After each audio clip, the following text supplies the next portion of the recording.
English competitive exams कोई भी हो, ईडियम फ्रेजेस सबसे इम्पोर्टेंट टॉपिकों में से एक है। नमस्कार दोस्तों, मेरा नाम है धवन और आज बात करेंगे ईडियम फ्रेजेस के बारे में। इस वोकैबुलरी सेशन में मैं पहला टॉपिक जो लेके आ रहा हूँ वो है ईडियम एंड फ्रेजेस। ये मेरे ईडियम फ्रेजेस पे पहली वीडियो है और इस सिलसिले में बहुत सारी वीडियोस आने वाली हैं। दोस्तों, आज मैं सबसे पहले आपको ईडियम एंड फ्रेजेस के बारे में जानकारी देता हूँ। ईडियम मतलब मुहावरा, phrase meaning group of words, शब्दों का समूह। दोस्तों, दुनिया की हर लैंग्वेज में हजारों ऐसे शब्द हैं जिनका डिक्शनरी मीनिंग कुछ और है लेकिन उनका रियल मीनिंग कुछ और है। दोस्तों, एक्चुअली हम जिस तरह से हिंदी में और अपनी किसी भी नेटिव लैंग्वेज में तमाम मुहावरों का यूज़ करते हैं, ठीक वैसे ही इंग्लिश भी बहुत सारे मुहावरे और फ्रेजेस, मुहावरे जैसे शब्दों के समूह से बनी हुई है। एक्चुअली इंग्लिश में मुहावरे जब बनते हैं तो कुछ बिल्कुल हिंदी की तरह हैं, जैसे क्रोकोडाइल टीयर्स, मगरमच्छ के आंसू, मतलब झूठा दिखावा दुख का झूठा दिखावा। तो ये तो हो गया बिल्कुल हिंदी जैसा। तो मुझे ऐसा लगता है कि हजारों ईडियम एंड फ्रेजेस में से कुछ ईडियम एंड फ्रेजेस बिल्कुल हिंदी जैसे हैं। अगर आपको हिंदी के मुहावरों का पता है तो आप इंग्लिश के मुहावरे भी बेहतर तरीके से समझ सकते हो।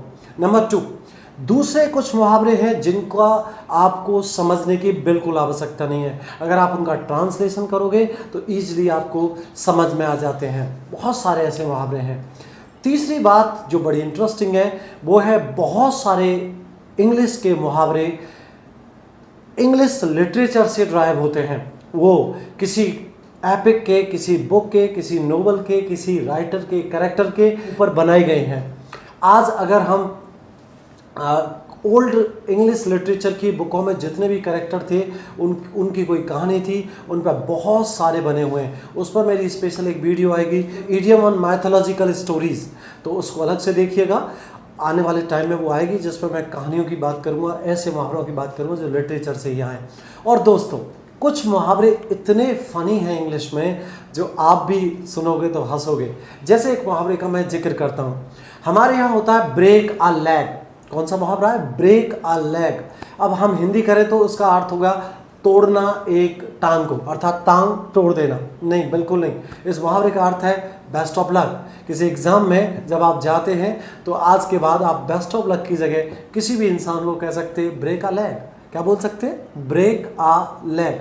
तो दोस्तों, बड़ा अजीब है जब भी हम इस तरह के मुहावरे पाते हैं कि जिनका अर्थ कुछ और है, मीनिंग कुछ और है, तो बड़ा ही अजीब लगता है। दोस्तों, इस भाषा को सीखने के लिए आपको बहुत सारे मुहावरों की ज़रूरत पड़ेगी और मैं आपके लिए एक सीरीज़ लेके आया हूँ, ईडियम एंड फ्रेजेस। दोस्तों, मुहावरों पे मेरे खुद की एक बुक है जिसको मैंने अभी पब्लिश नहीं किया है। बहुत जल्दी मैं उसको अमेजन और दूसरे साइट्स पर मैं अवेलेबल करा दूंगा। अभी आपको टेलीग्राम में इसका PDF मिल जाएगा जो आज मैं आपको पढ़ाने वाला हूँ। दोस्तों, ईडियम फ्रेजेस को बहुत तरीके से पढ़ाया जा सकता है। आज मैं आपके लिए एक बहुत बेहतरीन टेक्निक लेके आया हूँ जिसको अपन कहते हैं इमेज टेक्निक। दोस्तों, मैं अभी आपको अपने पीछे एक बेहतरीन सी इमेज दिखाने वाला हूं और उस इमेज से वो आपका पक्का याद हो जाएगा। मैं प्रॉमिस करता हूं आप उस ईडियम्स को एक बार देखने के बाद भूल नहीं सकते। कारण है दोस्तों, देखी हुई चीज़ भूलते नहीं हैं, सुनी हुई चीज़ें भूल जाते हैं। अक्सर आपने देखा होगा, जो चीज़ तुमने आंखों से देखी है, चाहे कोई मूवी हो, चाहे आपने कोई दृश्य देखा हो, जो आपने खुद देखा है उसे आप नहीं भूलते। जबकि जो चीज़ हम पढ़ते हैं, जो चीज़ हम सुनते हैं, हम इजीली भूल जाते हैं। वो स्लोली हमारी मेमोरी से फेड होता है। दोस्तों, ईडियम एंड फ्रेजेस में अब मैं आपके सामने पेश कर रहा हूँ पहला ईडियम आज के। दोस्तों, आज शुरू करते हैं आज के पहले ईडियम से जिसका नाम है अखलीज हील। दोस्तों, अखलीज हील जो ईडियम है ये एक माइथोलॉजिकल स्टोरी में से आया है। ये एक ट्रॉय शहर था, वहाँ के ये हीरो थे। ट्रॉय एक मूवी अगर आपने देखा होगा, उसका मेन जो हीरो हैं वो अखलीज ही हैं। पहले मैं अपने मुहावरे पे आता हूँ। अखलीज हील, अखलीज एक राजा का नाम है, आप ऐसे समझो एक योद्धा का नाम है, वॉरियर था वो। और हील माने एड़ी, उसकी एड़ी, ऐसा मीनिंग हो गया। अखलीज एक व्यक्ति हो गया और एड़ी हो गया हील। राइट। सो वेल, क्या कहानी है इसकी? इसके पीछे अगर आप इस ईडियम को सीखना चाहते हो तो थोड़ी सी कहानी मैं आपके लिए नरेट करूँगा शॉर्ट में। दोस्तों एक्चुअली एक राजा के यहाँ एक बेटा जन्म लिया, और जब बताया गया था कि ये एक दिन इसके पैर में एरो लगेगा और जिसकी वजह से इसकी जान जाएगी, तो उसकी माँ ने क्या सोचा कि क्या कर सकते हैं इसको बचाने के लिए। तो उसने कहा कि एक काम करिए, आप एक नदी है महल के पीछे, उसमें नहला दीजिए इसको, और जब ये नहल जाएंगे तो इनका पूरा बॉडी होगा वो पूरा सॉलिड हो जाएगा और वो कभी नहीं मरेंगे। जब उसकी माँ ने उसको नदी में नहाने के लिए उल्टा लटकाया तो उसकी एड़ी पर पानी पहुंचा ही नहीं। दोस्तों उसकी पूरी बॉडी तो हो गई सॉलिड पानी की वजह से, लेकिन उनकी एड़ी बिना भीगे रह गई, अब वो भीगी नहीं, और वहीं उनका रह गया वीक पॉइंट। और तभी से ये मुहावरा पैदा हुआ इंग्लिश में, जिसको आज हम अखलीज हील कहते हैं। तो दोस्तों एक बार अखलीज क्या है, मैदान में लड़ रहा था। लड़ते हुए जब किसी ने पता लगाया कि इसकी एड़ी में आप मारिए, और उसके बाद ऐसा ही हुआ, किसी ने उसकी एड़ी में मारा और उसकी वजह से उसकी डेथ हो गई।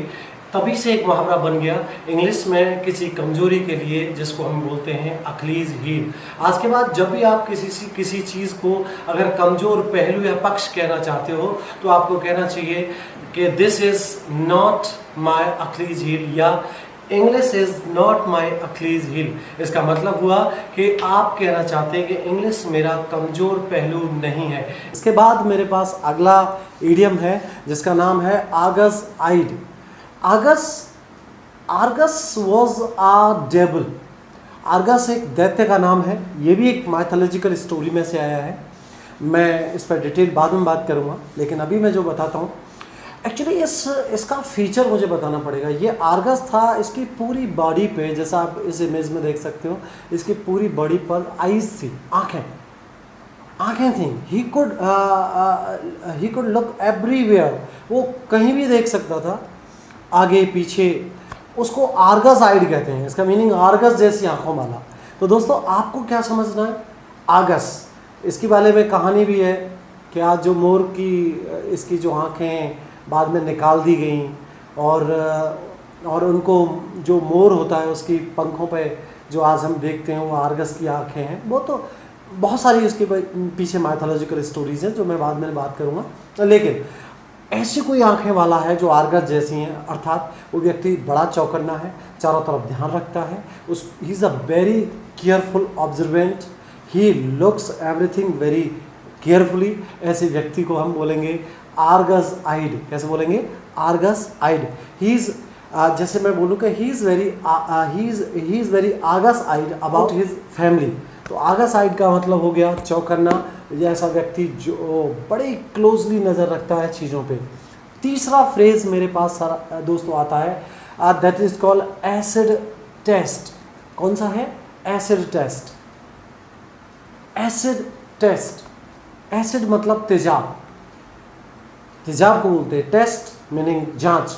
अगर आप किसी चीज़ को ढंग से परखना चाहते हो तो अंग्रेज़ बोलते हैं कि ये तुम्हारे लिए अग्नि परीक्षा होगी, ये तुम्हारे लिए एसिड टेस्ट होगा। एसिड टेस्ट का हिंदी में मीनिंग होता है अग्नि परीक्षा। इंग्लिश में इससे बोलते हैं आ ट्रू टेस्ट। क्या बोलते हैं, आ ट्रू टेस्ट। जैसे मैं अगर कह दूं SSC pre is just a simple exam but mains would be an acid test, और mains would be an acid test, तो दोस्तों ये मीनिंग देता है असली कसौटी, मुख्य चुनौती, जिसको अपन इंग्लिश में कहते हैं एसिड टेस्ट। आगे मेरे पास एक इडियम है that is called above board. Above माने ऊपर, बोर्ड मीनिंग किसी भी तख्ते के।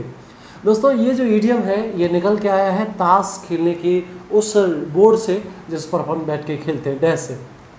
दोस्तों अगर किसी ने ताशों को जैसा कि आप इस इमेज में देख रहे हो, किसी ने ताशों को ऐसे ओपन करके डेस्क पर रखा हुआ है, दैट मीन्स वो चीज़ें खुले में कर रहा है, उसके पास कुछ भी छुपाने के लिए नहीं है। अगर दुनिया में कोई भी काम अबव बोर्ड होता है that means legally, openly and honestly किया गया है, बिना छुपाए। इसी को दोस्तों हिंदी में हम कहते हैं खुले रूप से, खुल्लम खुल्ला तमाम शब्दों से बताते हैं। जैसे अपन कह सकते हैं the deal was above board, कि डील पूरी तरह से अबव बोर्ड थी, उसमें कुछ भी छुपाने के लिए नहीं था। जैसे मोदी जी कहते हैं कि रफाल की डील वॉज अबव बोर्ड, कि रफाल की जो डील थी वो ओपन है, उसमें कुछ भी छुपाने के लिए नहीं है। अगले नंबर 5 पे जाओगे तो आपके पास इडियम मिलेगा एप्पल ऑफ डिस्कॉर्ड।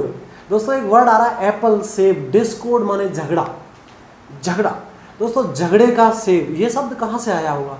दोस्तों once again this is from the mythology, ये बाइबल से लिया गया है।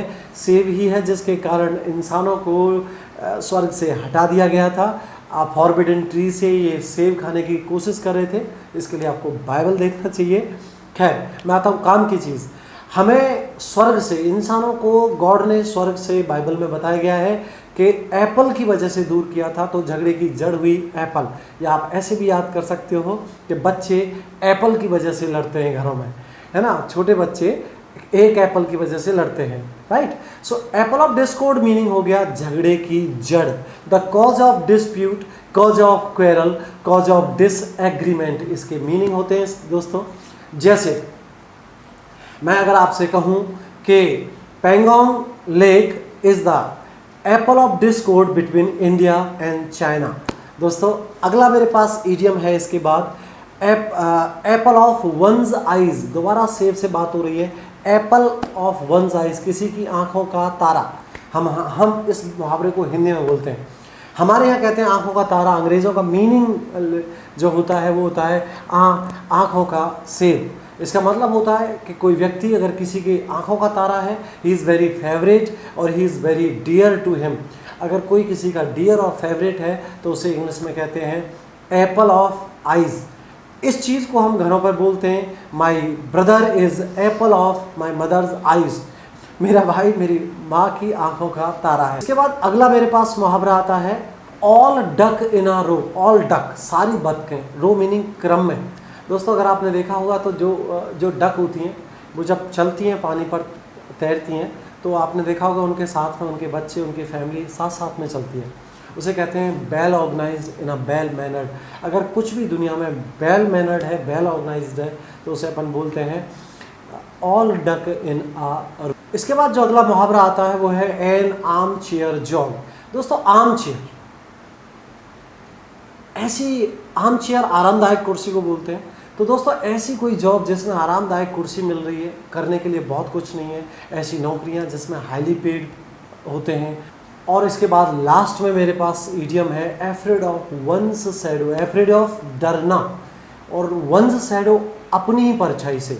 अगर कोई व्यक्ति अपनी ही परछाई से डरता है तो उसे ईजिली डराया जा सकता है, उसे ईजिली नर्वस किया जा सकता है। तो एफ्रेड ऑफ वन शैडो का मीनिंग हो गया आसानी से डराए जा सकने वाला या आसानी से डरा हुआ। थैंक यू दोस्तों। इस सेगमेंट में ये मेरा पहला वीडियो है। तो दोस्तों इस सेशन में मैं केवल 10 इडियम्स लेके आया हूँ। अगले सेशन में फिर मैं ज़्यादा इडियमों के साथ आपके सामने आऊँगा। मेरे इस प्लेलिस्ट को आप पूरा देखें, शुरू से लेकर क्रम तक देखें। बहुत सारे इडियम्स को मैं बड़ी फनी और इमेज टेक्निक से आपके सामने लेके आने वाला हूँ। आप मेरे चैनल पर अगर नए हैं तो चैनल को सब्सक्राइब कर लीजिए, क्योंकि मैं इस चैनल पर आपको इंग्लिश में बहुत कुछ प्रोवाइड कराने वाला हूँ। Till then take care, see you in my next video. Thank you guys.